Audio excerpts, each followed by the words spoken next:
This is the Veteran Woman Podcast, the only podcast dedicated to empowering, inspiring, and encouraging veteran women to overcome their struggles and celebrate their successes. Now, here's your host, the one and only Ariel Renal.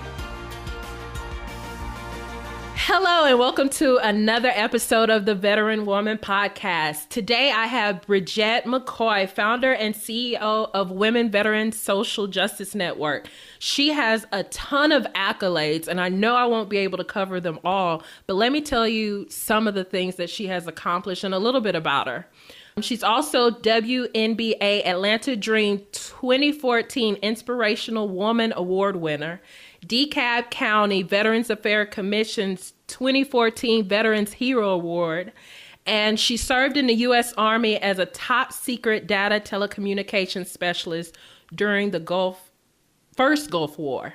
She currently serves as a vice chair for the City of Atlanta's Veterans Affairs Commission and on Protect Our Defenders Advisory Board, and has partnered with federally employed women. She has been involved with numerous nonprofits, just to name a few: the Department of Veteran Affairs, Veteran Service Organization, media outreach programs, and she served on many veteran advisory boards. Her 2013 Senate testimony on military sexual trauma has been seen around the globe and utilized to help change military culture and policy. Thank you for being an advocate for that and for doing that, because that's definitely what we need to talk about.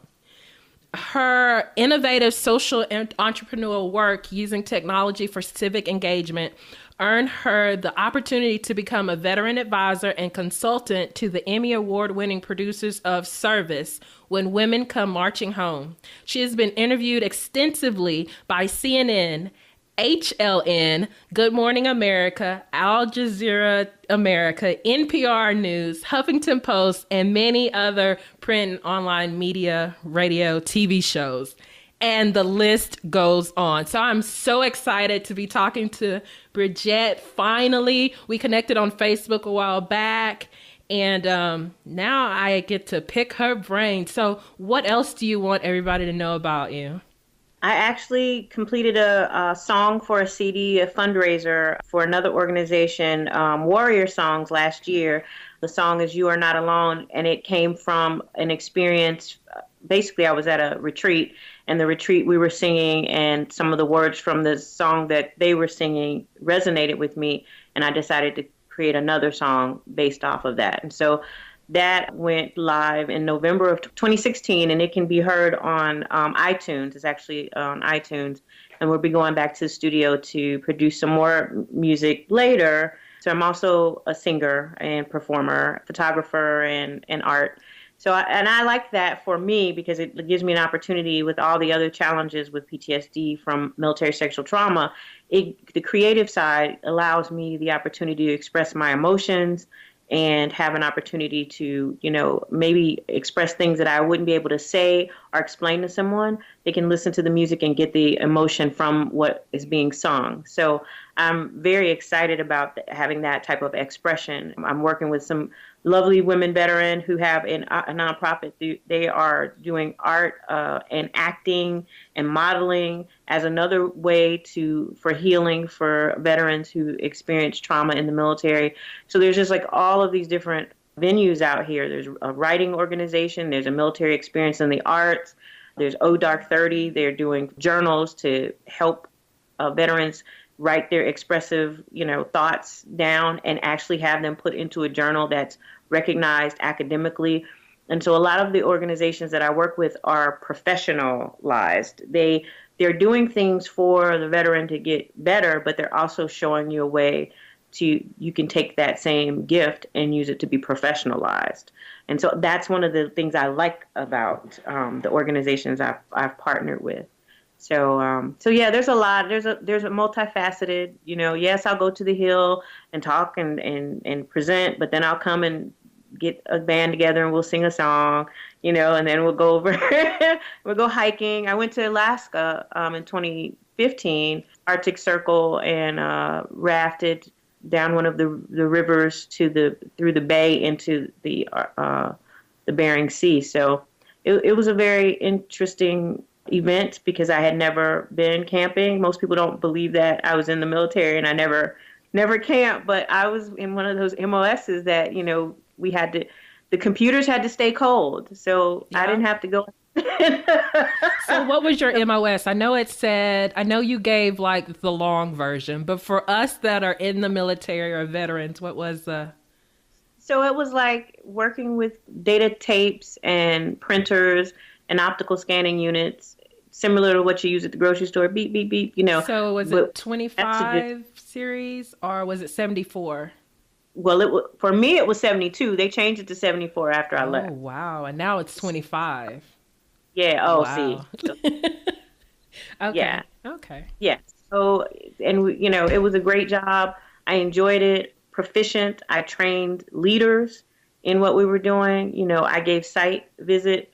I gave site visit tours to generals when they came through. So I knew my job, but I had that experience of sexual trauma, and I wanted to keep my job. Mm-hmm. And so I felt like I had to put that all behind me. So, and I was able to a certain point, put it behind me, but occasionally things would pop up, things would flare up. So can you tell us more about what happened and just draw a picture for us, if you don't mind, from the breakdown to the breakthrough, pretty much?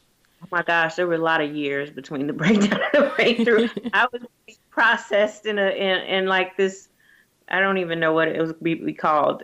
So went in the military, I was 17, turned 18 right before I went. So I fresh out of high school, very excited, really knew in my heart that was what I was going to do for my career. I had pretty much decided it. I wanted to go stay in the military, get my degrees, build my entertainment skills up, acting, singing, things like that, and then eventually have my own, business doing whatever was going to come from that. I was interested in computers and film and cameras, and I thought, this is perfect. I'll go in the military for this. My first job was going to be like working for AFN. So I didn't make the dates for that, and so they reclassed me and put me in for data telecom, which was fine. It was still computers. And so I got to, went through basic okay, things went fine. AIT, same thing. Got to permanent party, and that's when everything kind of hit the fan. And I was attached to another company until our companies merged. And when the companies merged, I got attached to the orderly room. And that was when the person who was running the orderly room was the one that he raped me, basically. He took me out under the guise of being a mentor and wanting to tell me some things and, help me with my career. I had other people I had known in the military before I went in. So I didn't necessarily see anything wrong with that. But, when it was getting me by myself, I kind of felt a little weird. But he had, for everything that I felt a little weird about, he had an answer, oh, this is going on, that's going on. So, no big deal. And then, we're going to celebrate your birthday too. So I was like, yay, this is great. And so I didn't really, I'm 47. So I could go back and be like, girl, you should have did this and you shouldn't have did this and blah, blah, blah. But at the time, he was a leader. He had position. He had clout in the military community because because of his position in the military. And he was my boss.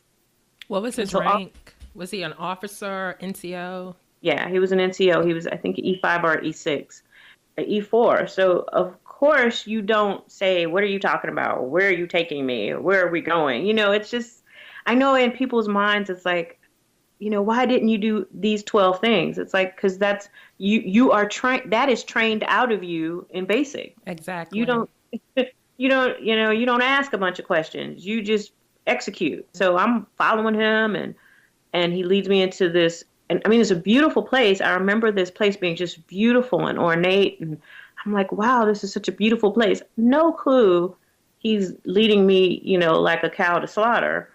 And when we finally get to this area, because we ate dinner and everything was great, and he says, I have something else I want to show you.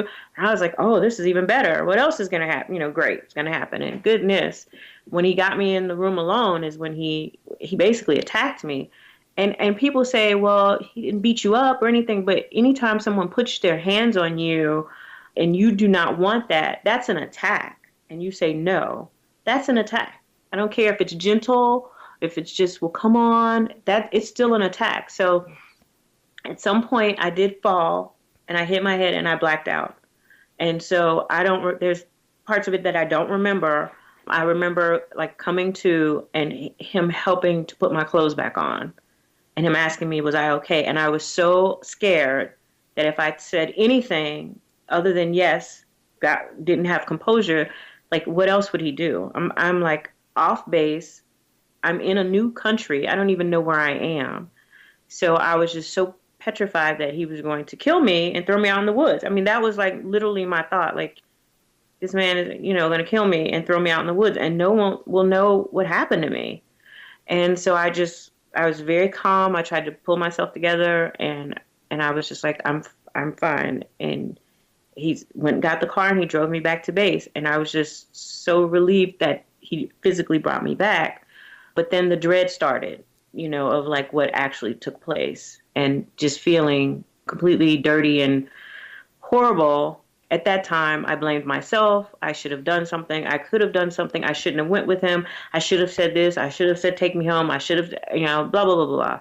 But the reality was he took advantage of a situation. He knew what he was doing. He had planned it. And whether in his mind it was no air quotes ill intent, there was ill intent. I had to work with him for the next 2.5 years, and others who were similarly plotting some type of situation. And I had to say, no, I don't want to participate. It's my body. It doesn't matter if I have sex with 1,000 men. If 1,001 I say no to, that just means no. I don't feel like I should have to have sex with you because I had sex with Johnny or sex with JoJo or whoever, because that would be the thing that, oh, well, you were dating so-and-so. You mean you didn't have sex with him? You should be able to. I was like, what is this? A harem? Yeah, exactly. I can choose who I want to have sex with or not. And so there was this whole thing that went on that, I had to become this tough, very tough exterior person to the point of like cussing people out, and where they just didn't even want to deal with me. I just became so combative. They were just like, okay, we don't even want to say anything to Specialist McCoy because we don't know what she's going to say or do, and so which is funny now. Now I'm talking about it now. It's funny, but back then it was really just me. Yeah, it became a coping mechanism. I just took from South Central LA. I've never really been like the girl like, yo, I'm gonna knock you up in your head. I've never been that person. But I was like, if that's what I have to do to get them off me, that's who I'm gonna become. And I pretty much took that role. The last incident that happened, I reported a new NCO. He came in. I trained him to some degree. He went to my one of the senior officers, and said, hey, she's squared away. I want to bring her on my team so she can get promoted. And I'll be doggone, he was another guy that was harassing me. He hadn't assaulted me, but he was just doing inappropriate touching and, always touching my hair or touching me in some kind of weird way. I was like, listen, I'm not interested. And so when I got the request that came in to my team that said, you're going on this man's team, I just literally broke down. I mean, like fell on the floor and just started crying, like wailing, like, oh my God, this is it. They're going to kill me, And so my NCOs at that time had me write a report. And from that report, they wanted to know what I wanted, air quotes. What do you want? I said, I just want an apology for all, because they took me through hell. They separated everyone from me. They took me off of my team that I was already on that was perfect, put me on another team. It just became a mess. And I said, I just want a public apology, and I don't want to go on his shift. I said, I just don't want to do that. I don't feel like it's right. And so like I testified before Senate, I said his apology was coming by me on post and rolling his window down and saying sorry. And that was his public apology. So at that point I was through with them. And at that point my first sergeant was through with me, and he basically made things very difficult. And the end result, in the middle of the Gulf War now, I don't know if you remember the first Gulf War. What time frame was that? That was first Gulf War was in 1990. Maybe it was 91 when everything finally hit, but 90 leading up to the beginning of 91. And they weren't letting people get out of the military. They weren't, the only people that were coming back to America were people who were being sent back home from deployment. Mm-hmm. But amazingly, I got orders to leave Germany in the middle of that. And they got my side. Excuse me, but that's what they did. They did not want me on that base anymore because I was threatening to talk to higher ups about what was going on. So what I learned from that was, you know, moving forward, like you talked about the breakthrough, what I learned from that part going into advocacy was there were things that they were doing to me that hadn't changed. The military's, I mean, you can go back hundreds of years, they're still doing the same crap. The only thing they changed is a uniform. So that behavior is still going on. And so when I started advocating for people and they would come to me and they were like, you won't believe what they did to me. And I was like, yes, I would. Yes, I would. As a matter of fact, let me tell you what they did to you. And people would be like, oh my God, how do you know that? And because I experienced it as well. I was just thinking that when you were telling that story, I was like, oh my goodness, that sounds like my story. Yeah. Yeah. And when you were talking, I was wondering, because I was trying to, you know, put dates and a timeline. And I mean, from what you experienced and what's going on now with like unit victim advocates, the SHARP programs, more publicity about MST. I see your facial expression. No, my facial expressions. They just talk. Go ahead and put out whatever you want to put out because go ahead. Yeah, well, so there's this idea, and I love my military brothers and sisters who have such tremendous faith in the military because a lot of them have seen the military do things that nobody else can do. So in their minds, this is simple. The military is going to stop it. They're going to fix it. They're not going to keep doing this. They know the problem now, and we're results oriented, and we're no strategy, and so they're gonna go in there and do that. Or they've put 5 women in charge of 5 different units, and that's gonna make it stop. And they've done, and I'm just saying, if that was gonna make it stop, sweetie, if that was gonna make it stop, it would have already stopped it. The only way you can stop rape from happening in the military is to remove the rapists. Period. Don't let rapists come in the military. When you find one, get them out and make sure that they're on a registry so that when they get back into the civilian sector, they cannot repeat that behavior in the civilian sector. You can't legislate it out. You can't, it's got to start with the people stopping the behavior. Ooh, it's a lot to take in, and I'm trying to figure out, I have like a million questions to talk to you and ask you. You might have to have me back another time. I know. I'm like, this is going to go way over time. Part 9. So, wow. Because I was a victim advocate. So seeing it from that point of view, and that was also a way of me coping with what I had gone through. Because like you said, I had gone through the military. I had been overseas. I was at Fort Benning and then Japan, Okinawa, Japan, and then Naples, Italy. And so an 8-year span had gone by. And then I got to Fort Riley, Kansas, and it was a huge culture shock, among other things. And that's when I got sexually assaulted. And it was, like you said, my supervisor, I thought, he was mentoring me, showing me around town and stuff. And out of 8 years, I never had a problem, never had an issue. And you have like this crazy faith in people, and you trust people because they're your supervisor. They're not going to do this to you. And then when that happens, that breaks all that trust. And then you're afraid to say anything because you're new to the unit.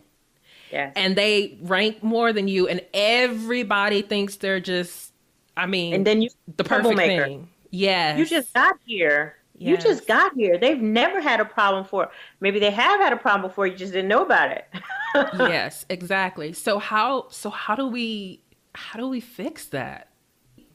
So the other point of why WVSJ and the ambassadors program is so important.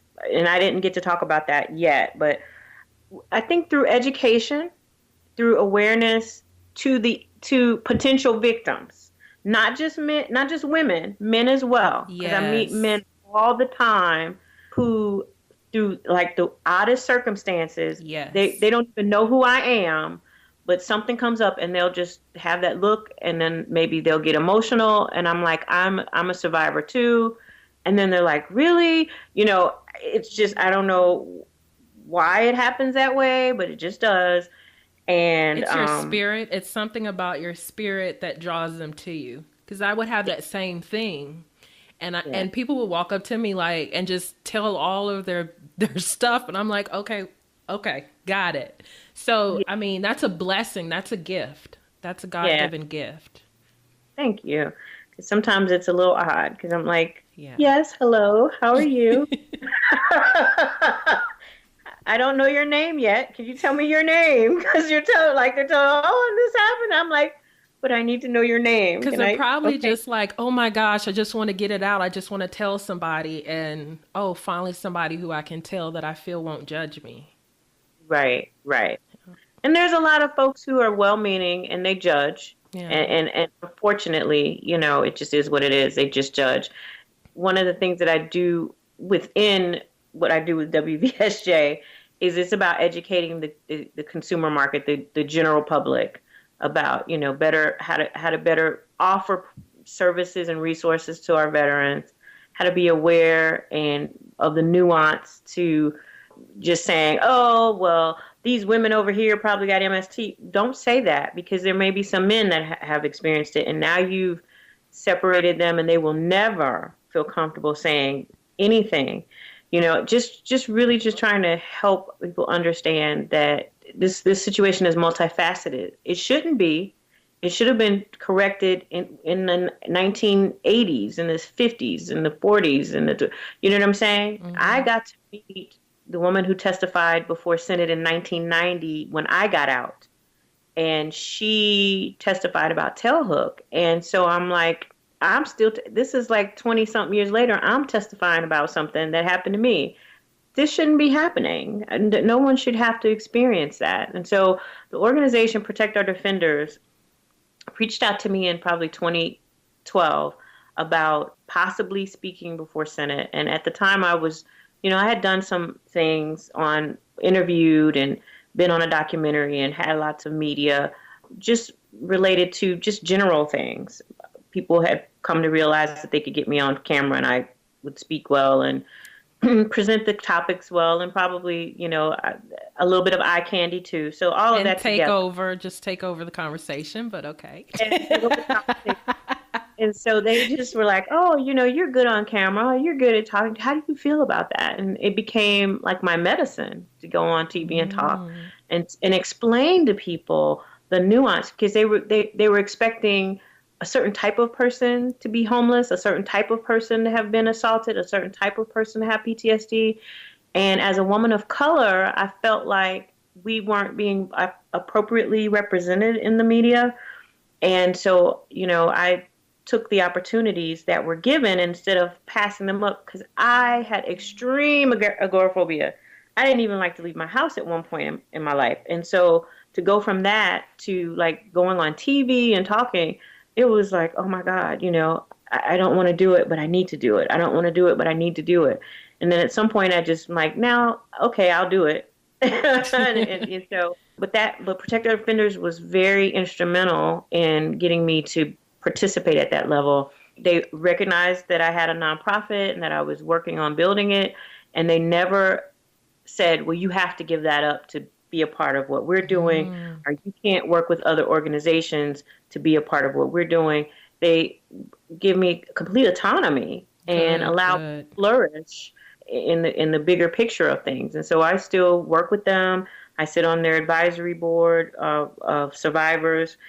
You know, as of a couple months ago, I was working on a project with them that's going to pick back up sometime in the summer. So that has been great for me, because on the flip side, I'm always working to help women veterans have a bigger voice in the community, have a better opportunity to, to be seen, to be heard, to be represented.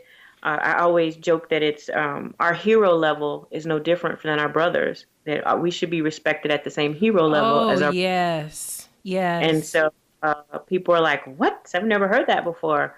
So even when I started in 2014, I made challenge coins to give to men and women who support women veteran. I made these got these pins made for us to pin on to each other. When I meet a woman vet who's out there in the community, if she's a business owner, I pin it on her. If she's, a working mom, I pin it on her. I was like, this is to signify that you're not alone. You're not alone.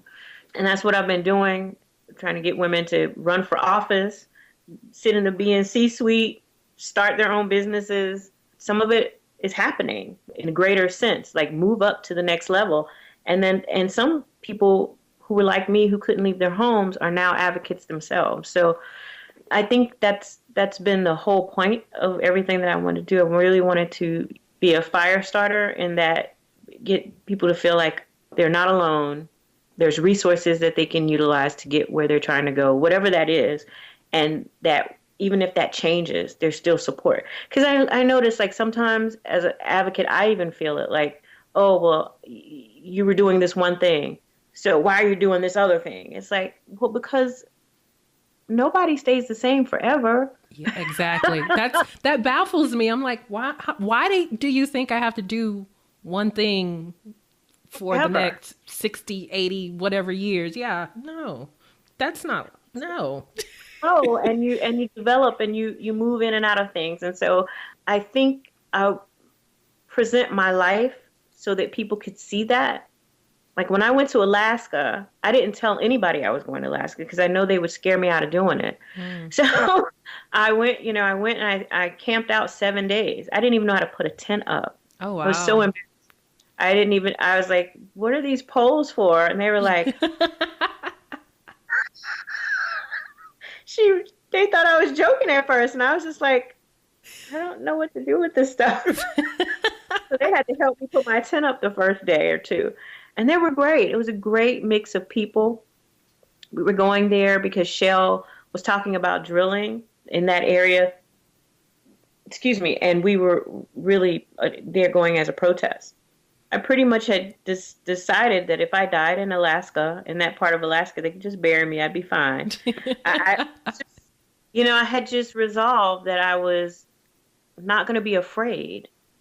You know what I'm saying? Because I had lived so much of my life in fear that I just wanted to live again. So I went there, I stayed 7 days. I was there with some of the most famous people in the country other than like Oprah or Tyler Perry.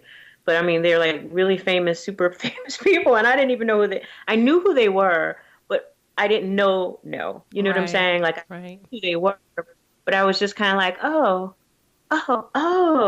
once we got there. And they were great. And one of there were two people who were, one's a famous director, one's a famous actress, one's a famous feminist writer. One is the CEO of a an internationally known nonprofit. I mean, it's there. The video and all that stuff is out there. But we went there, and I think I came back changed. I had really bad OCD. I was a germaphobe, and once you have to be out in the camping world and you're touching the ground every day, you only have so many wipes, and it's like you either wipe your hands or you wipe your body. It's like after a while you just go, it's a little dirt, knock it off, it's a bug. You just do that. So it was a very interesting thing to me. I was telling someone that it's the only time in my life I touched the ground every single day. Wow. Think about your life. How long has it been since you physically put your hands on the ground? Now, some people plant and some people, are farmers, like that. But I mean, it just made me really realize there were a lot of things I thought I was doing a lot. And then I realized there was a lot of things I wasn't doing even then. So I made a decision. When I got back, I was going to start doing some things a little different.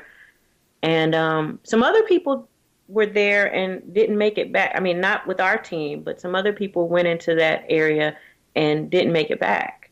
And so that's one of the things about going into Alaska. People just think, I can just go and it's going to be fine. No, it's dangerous. I mean, there's wild animals. Oh, wow. The planes don't always make it back. There's crashes because of weather. There's all kinds of, there were wild animals. I mean, like wild animals. Wolves or foxes and I mean just all whatever's out there. Okay, see, I wanted to go until you start talking about that. Okay, maybe not. Well, you can go stay in a hotel. Yeah. On a cruise in the water. Right. Don't get on the land. You're getting on the land. There's wild stuff. Lots of it. So I wanted to ask you, what gave you the courage to share your story? I know. I'm pretty sure. Like I said, I kept hearing the narrative about who was being injured in the military, and I didn't see anyone as disabled as myself. I didn't see anyone as old as myself, and I didn't see anyone my color, and then I also didn't see anyone who had the types of professional experiences that I had. Mm-hmm. And I just felt like they were missing a lot of people to open to call on, to say, you too can come, you too, if you've been injured, whatever. And I just felt like maybe the reason I went through all of those other experiences, the good stuff, was so that I could be like a clarion call to the folks who hadn't heard that sound coming from other people. And so, and I do get a lot of, messages. I used to get a lot of messages, not as many as I did. I don't get them as much now as I did then, but I would get messages like people, I saw the video or I saw the news, because at one point it was on the freaking news all day, every day. It was just like, oh my God, I can't hide from it anymore. Wow. But it was great because it was getting the message out, but then it was, people were like finding me on Facebook, which I left my account open so people could find me, but I didn't realize that it was going to like explode like that. And so I had people calling me from the news and people calling me from other offices saying, they want to talk, and then Protect Our Defenders was fielding a lot of that for me to protect me as a survivor, because that was a lot. But I really just felt like it was important for someone like myself to hear that experience wasn't singular.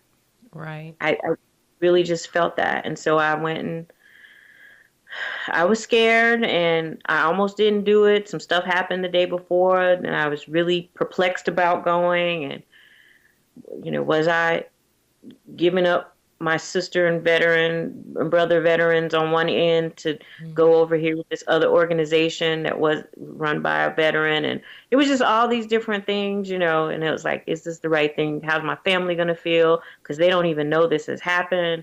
Please, God, don't let them see the news, that kind of thing. But then after it was over and, the blood went from my head to my toes and, I've done it. I've said what needs to be said. You only have like the thing is like 2 hours, but they tell you you're only going to have 7 minutes to say whatever you want to say. And so I said what I felt like needed to be said. And I was like ready to just drop the mic and leave out. But then they had questions. Of course. Because what you explained is not like the stereotype, like you mentioned earlier. It's people have this certain persona or this certain, idea in their minds that this is how, if somebody goes through MST, this is how you can tell, or this is how they would look, or this is the circumstances. Sometimes it doesn't even happen in the field. A lot of times it doesn't. No. And it wasn't anything about what I was wearing, because like people say, oh, well, I was in my uniform. It wasn't like, where were you? I was at work. It's like all of those stereotypical things. And, they want to make it, oh, you were drinking liquor. We all drink liquor. I mean, but rapes doesn't happen just because you drink liquor. We drink liquor all the time. That's the military. That's just the military, Yeah. So it's just That's all our of these second things. water. Yeah, it's just like, that's weird. Why would you think that? So, it's pulling away a lot of the myth and really making people own up to bad behavior, to criminal, negligent behavior, So I really want to get your take on women in combat roles. I personally believe women have been in combat. Well, I know women have been in combat roles since the 1700s. So I don't see a problem with it. I think that from a PR point of view, that presidents in the past have made it like women weren't serving so that they could get more men to join up. But if men were like, oh, there's women serving, well, they can't say you're over here fighting for the women back home because the women are right there. So I think it was just part of PR that they used that to make America believe that women weren't fighting. We've got women, black men in the military before we had rights in the 1800s, 1900s. We had, the colored troops in the Civil War. We had the colored troops in World War I, and women were serving as well. So, all of these myths about military service just need to be dispelled. But again, they were great PR. If a general gets up and says, "Oh, we don't have any black people in the military," well, then that's what people think. But we have historical documents that show differently. Oh, we don't have women. Okay, well, we've got historical documents that show differently. We've got congressional. Pretty much what you put to the forefront, what gets, like you said, PR, and what gets put out in the media. So I guess you could say the same thing about the fight against MST, because it's being put out, and then in the media there's like, okay, this is how we're fixing it, even though it's been going on. And I know some people may think just because women have been opened up to combat roles that they may increase sexual assault. But like you just said, it's not always in the field. Actually, I think probably in the field you're safer than back in garrison, because we take so much is taken for granted, and the victims are definitely not to blame, because whoever assaulted them, they made that choice to do that. Well, what I always look at is this. Just because someone puts on a military uniform does not make them a service person. It doesn't mean that sometimes, just like on TV, people put on the military uniform. Does that make them military? Nope. They're actors.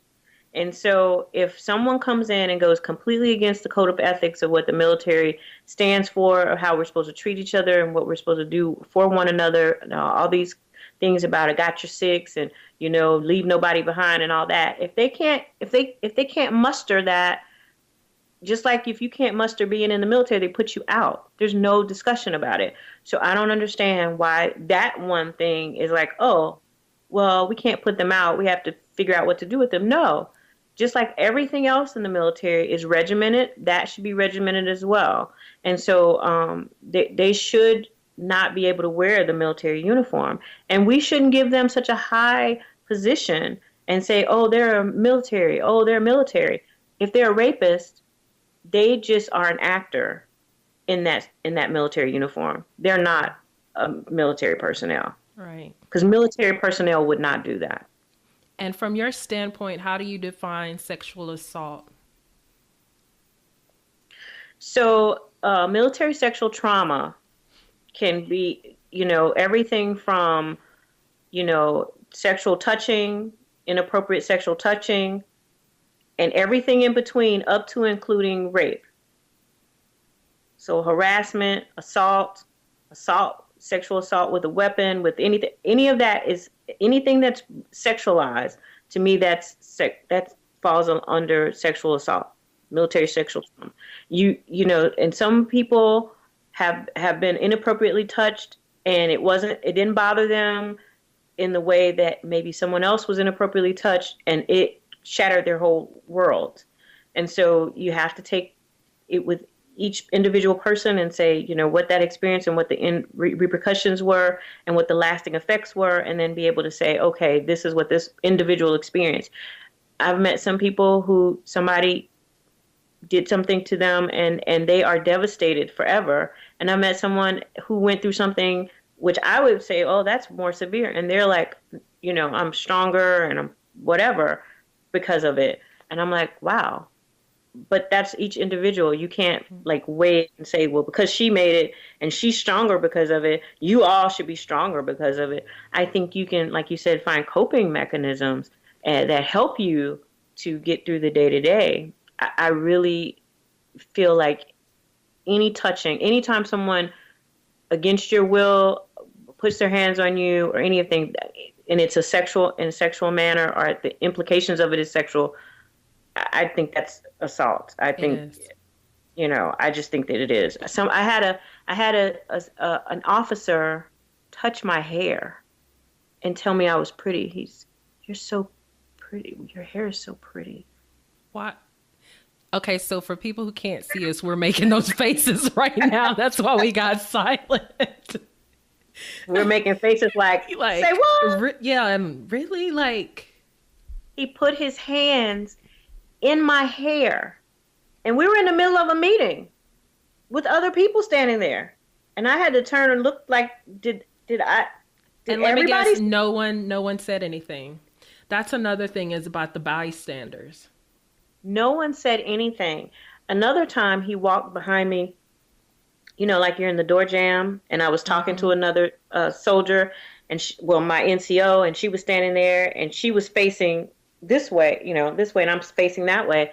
And he walked behind so close that he bumped me, and I moved forward. And she said, did he just, I said, mm-hmm. She didn't even finish, because I didn't want her to say it out loud. I said, mm-hmm.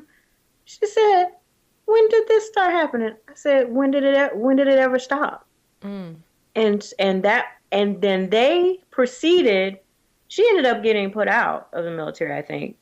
They kept saying it was some other things, but I kind of felt like it was because she was there and she saw some of the things that were happening to me.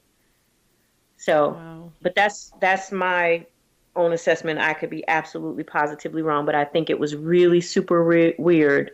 I just felt like it was really super weird that all of a sudden she was a poor performing person and all of that. And then the next thing I know, they were getting her out of the military. I was like, oh, Lord, here we go. So earlier you talked about coping with the day to day. So how some time has passed, you're able to share your story. And of course, no one can ever tell us how long to grieve. But how does your day look from day to day now, present tense, and how do you cope with the down times? And do you still have like flashbacks or whatever? And how do you cope with them? So I still have nightmares and difficulty sleeping and things like that, because one of the other incidences that happened to me was someone came into my room at night while I was sleeping. I had locked my door and they came in and raped me in my sleep. So my kids and my family, we kind of joke about, like, we live in like a very, very, very super, very secluded place, but I have like 3 locks on the door and I have an alarm, and my kids leave the house and don't put it on. And I'm like, oh, you didn't put it on. Why didn't you put it on? But like I explained to them, you have to just work with me, because I'm better now. I don't get up in the middle of the night and check it. I used to get up in the middle of the night and check all the locks and check all the alarms and all that. Now I go to sleep and wake up with a nightmare. So, that's just part of it. I think you don't ever, it never goes away. I think one of the things that when I'm mentoring people, other women and men, I tell them, create new memories so that you have so many new memories that when these anniversary dates come up, you have good anniversary dates too that come up. And you forget about the anniversary date. Like the date can come and then a few days later you're like, oh, that was the anniversary and I didn't even remember. And your body may respond, like you may feel a certain way or whatever, but you're not thinking about it 2 weeks up up to it. Your body may respond, and you may feel a certain way and be like, oh, I don't feel my best, and you can't put your finger on it. Versus, excuse me, a week, 2 weeks, 4 months up the road, you're like, oh, it's coming up, it's coming up. And that paralysis. Yeah. That just not being able to do anything. Absolutely. So I try to create new memories, and that's why I go to these events and use that opportunity to meet new people who are great, not always perfect, but they, everybody's at their different point of healing, and just meet people and just tell my story and try to be helpful to other people, try to show them how to use technology to help them do something that they've never done before, get them out of the house or whatever.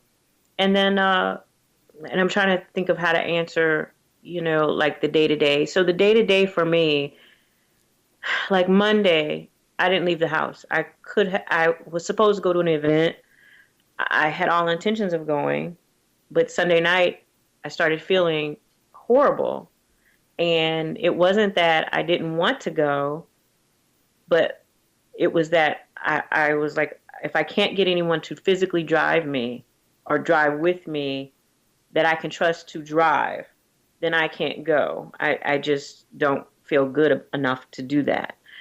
And I have some vets who will go places with me and they drive or whatever. And that helps. They drive their car, so I'm not worried about my car and they're not worried about my car, that kind of thing. But my day-to-day is like I get up, I plan as much as I can squeeze into a day, and I try to get it all done. And sometimes that doesn't happen. And sometimes I nail everything to the wall. Right. And I've learned to not beat myself up on the days I didn't do everything I thought I could or would do.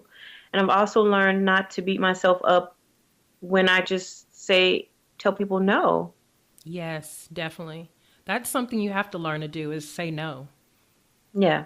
And I've learned how to say no in a nice way. Like, oh, let me get you to so-and-so. They're really good at this.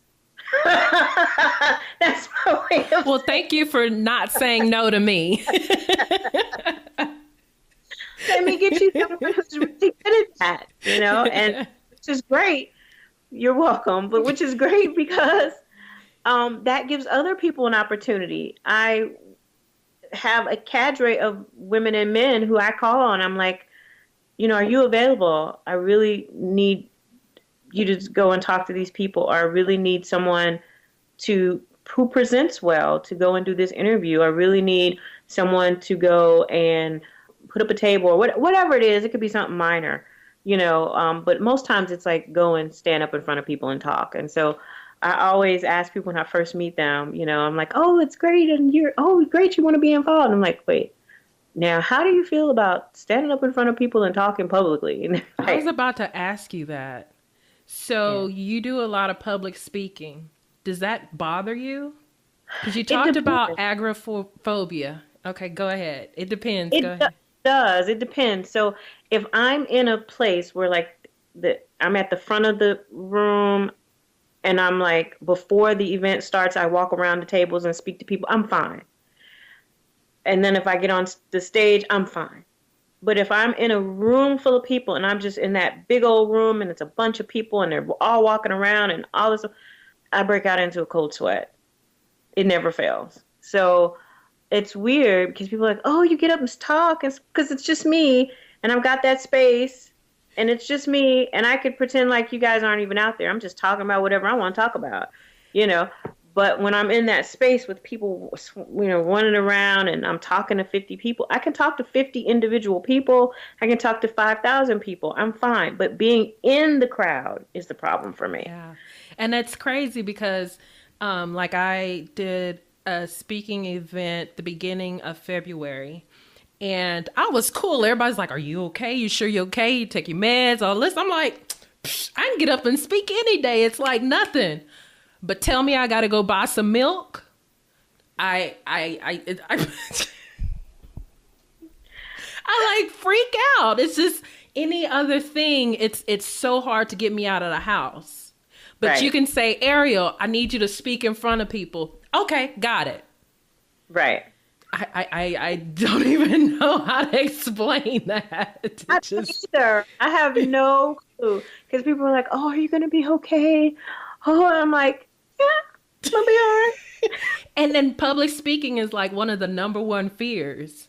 But I'm like, that's nothing. I think it's reversed for the amygdala or something. I don't know. I haven't figured it out. Yeah. But I just know it doesn't affect me like that. Like when I went before the Congress, I was nervous and I was sweaty and all of that. I was, ugh. But it was for a different reason. It wasn't because, it was more because like I'm telling this for the first time, and this is serious. This isn't like me sitting at the VA talking to people. This is like politicians and government, and you know what I'm saying? It was different. You know what? I think it may be. I think it may be something with control. Mm-hmm. Because when you're speaking, it's like you're controlled. People are looking at you like the expert. You know what you're talking about, and you control the room. Otherwise, when you're in the crowd, you really don't have as much control. I think it may have to do something with that. Well, control is my favorite thing, so yeah, it probably is. I analyze everything nowadays. I'm like, wait a minute, what is really going on? Like, this doesn't make sense. So I think it really comes down to that, especially with PTSD, because at one point you felt like you lost that control, especially if you have panic attacks. That is uncontrollable. So when you feel like you can be in control of something, and it may not be, you know, obvious control or a negative control. It's just when you feel like you own something, you have that baby of yours, your own thing, a project, that control, that you're okay. Yeah, that's probably it. That sounds perfect. I'm thinking that's what it is. That sounds perfect. Because control. I was going to joke about Janet Jackson's song, you know, is my theme music. Control. Yeah. And I'm learning. I'm in something that you asked me before. You know, I am, you know, my day by day, you know, I'm in counseling twice a week. So that's part of my journey right now. For the next 4 months, it's a 6-month program, outpatient. I'm in this, and I've got to go twice a week, which is 4 hours a week.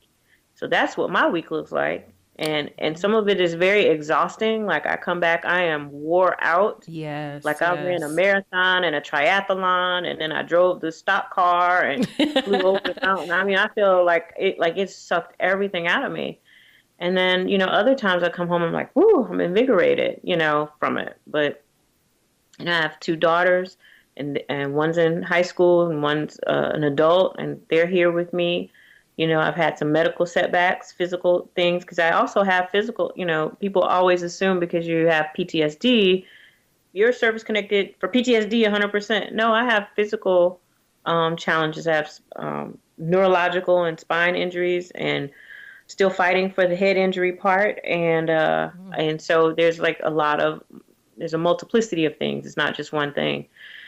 So, you know, when those things aren't giving me challenge and I can get the work done, I'm doing whatever I can do to make things better for other people. But the harder part about it is I have to tell people that all the time. I'm a disabled veteran just like you. Yeah. Because I'm like, you see the pretty hair, wigs, and makeup and stuff. I'm like, that's like an actress, a movie. That's a movie set. That's me to do that, to go out to the public to get them to listen. Because if I go out with my hair scraggly and I'll be crazy, then they'll be like, we don't want her. You know, where's she come from? But as soon as you get home, it's like, oh my gosh. Yeah. It's like everything is off. And yeah, I my kids tease me about that. They're like, how you came in the house, you got out of your clothes so quick. And so now I used to wear suits and stuff to everything, and now I don't. I'm like, I'm good.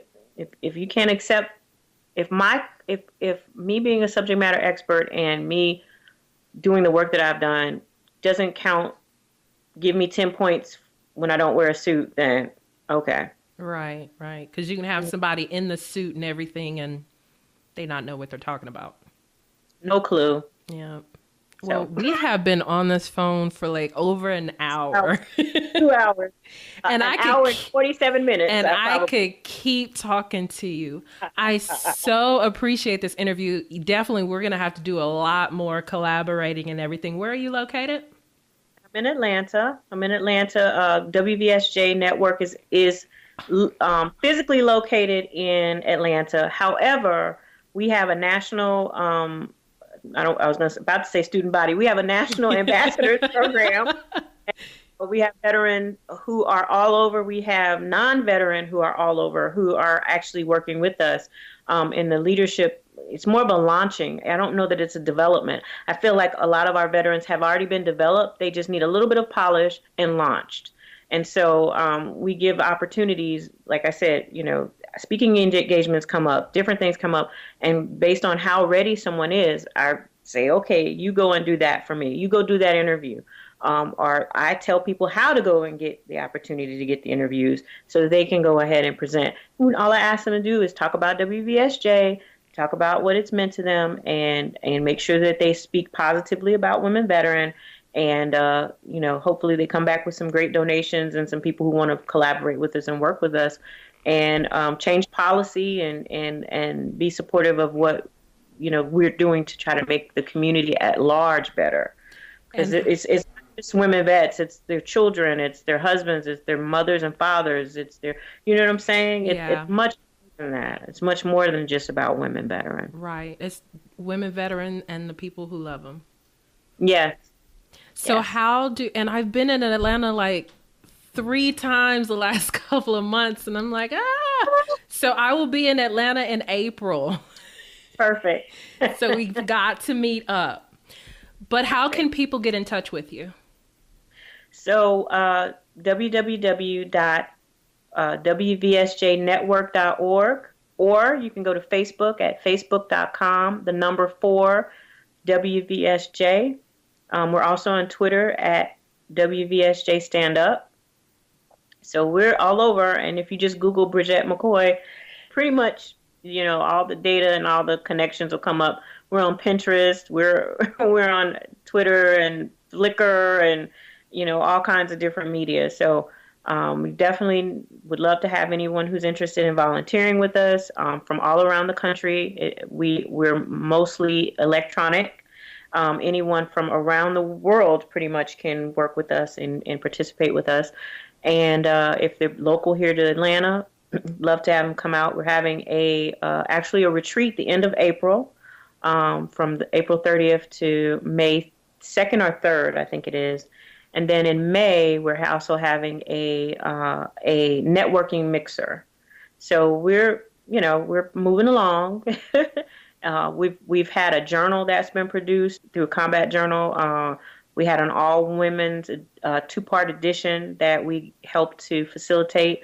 We work with the schools, the universities over here, Emory and Kennesaw State, to produce programs and services so that the students can interface with veterans more. So the student body knows what veterans experience on a one-to-one basis. And then we've also worked with schools like Bowling Green University to produce a civic engagement project that had students interview veterans to bring awareness about veterans and the things that they're doing in the community. So there's a lot going on. And I've forgotten probably 20 things. My program director will be mad at me. She'll be like, why didn't you talk about this? And we give hygiene bags out for homeless vets, and we give gift cards to them for them to go to the stores and get their other personal needs.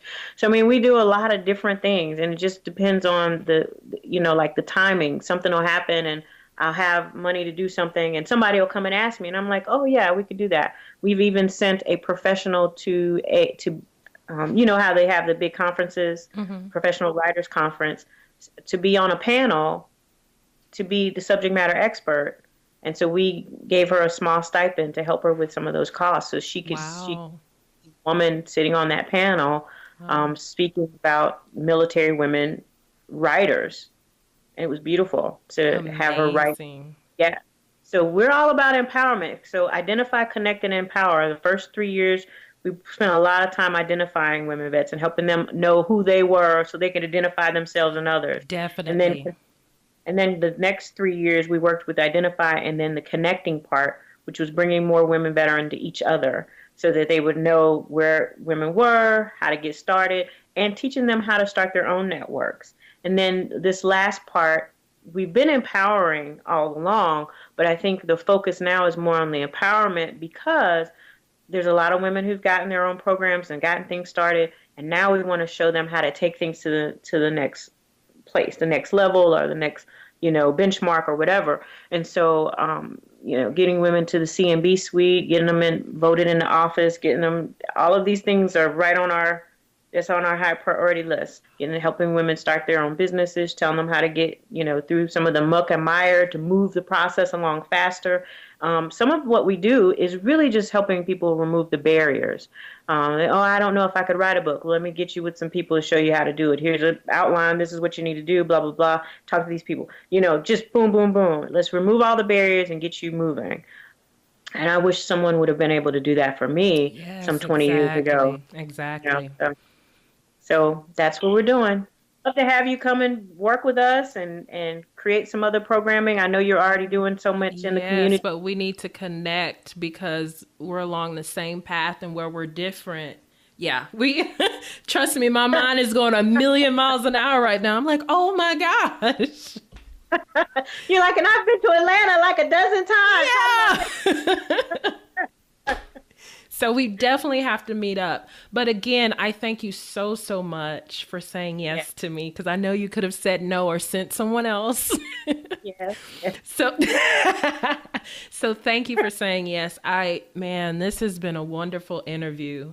And just know that I'm going to want to talk to you a lot more. Perfect. So let me know. We'll line up some other people for you to interview as well. Thank you. That was my next ask. Yes. Definitely send them my way and we can talk about all kinds of stuff. So, okay. Well, thank you so much for the opportunity and I look forward to talking to you again soon. You've been listening to the Veteran Woman Podcast. If you want to connect with Ariel and let her know what you thought of today's show, be sure to head over to www.theveteranwoman.com and follow her on Facebook, Instagram, and Twitter @The Veteran Woman.